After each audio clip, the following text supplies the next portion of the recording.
And now, a day after Manipur Chief Minister N. Biren Singh apologized for the situation in Manipur, the northeast state saw a fresh escalation in Manipur's district, with a key tribal group, the Committee on Tribal Unity, declaring an indefinite economic blockade along National Highway 2, paralyzing the vital lifeline connecting the region to the rest of the country and Manipur's capital, Imphal. The Manipur police have said they are realizing and taking strict measures to ensure movement of vehicles carrying essential supplies. The latest escalation came amid an apology by Chief Minister Biren Singh on the last day of 2024, with the Chief Minister saying he felt personal grief for the Manipur ethnic strife that has been on since May 2023, killing hundreds and displacing thousands of people.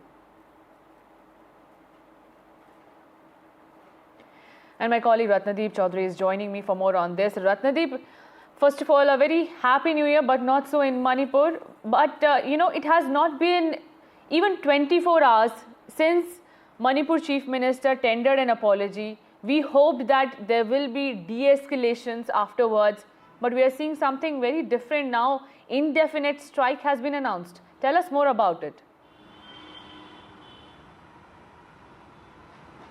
A very happy new year to all our viewers on NDTV network. Well, the new year again started with fresh challenges for the government in terms of Manipur. On day one, you have economic blockade, which is an indefinite economic blockade in Kankopi district dominated by the Kuki-Zo community. The Committee for Tribal Unity, KOTU, which is a very powerful civil society group of particularly the Kuki-Zomi community in Kankopi district, had given this call now through Kankopi district, the National Highway 2 that links the Imphal Valley, the state capital, to the rest of the country. It travels through Kankopi, so therefore essentially National Highway 2 is seen as the lifeline of Manipur, which at this moment is blockaded by volunteers of KOTU.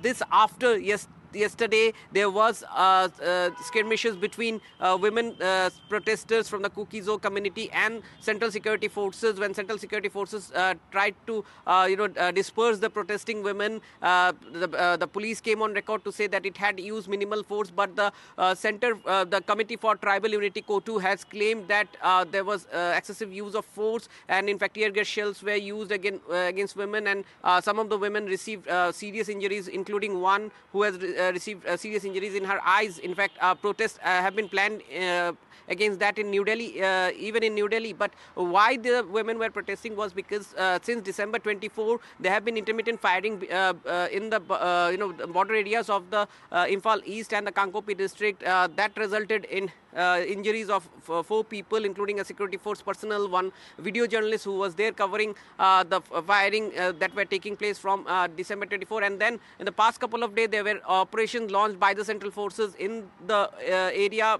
between Kankopi and Imphal East, and some bunkers were dismantled. Now the Kuki-Zo women were protesting that they wanted the central forces to be moved out when yesterday's skirmish had taken place, and then the civil society groups from the Kuki-Zo community had asked that the central forces need to be moved out, but that did not take place, and therefore they have now called for this indefinite economic blockade, and therefore now this is a fresh challenge for the state and center, which is trying to bring in peace. Remember, this comes at a time when yesterday the Chief Minister of Manipur, in a significant comment during year-end press conference that he was holding, he apologized to the people for the situation that the state is in. He regretted and he felt that in 2025 peace will be ushered in, but at this moment, this economic blockade perhaps is a challenge for the state government, for center as well. Remember, center is sending out a new governor. Former Union Home Secretary Ajay Kumar Bhalla is going to take charge, and therefore that would be a new challenge. This economic blockade is a new challenge for the new governor as well. So therefore, right on the first day of the year, Manipur once again witnesses a crisis in the form of this economic blockade on Manipur's key lifeline, the National Highway 2. Absolutely, and certainly we hope that normalcy and peace and stability returns to the place. But thank you so much, Ratnadeep, for bringing us that update from Manipur.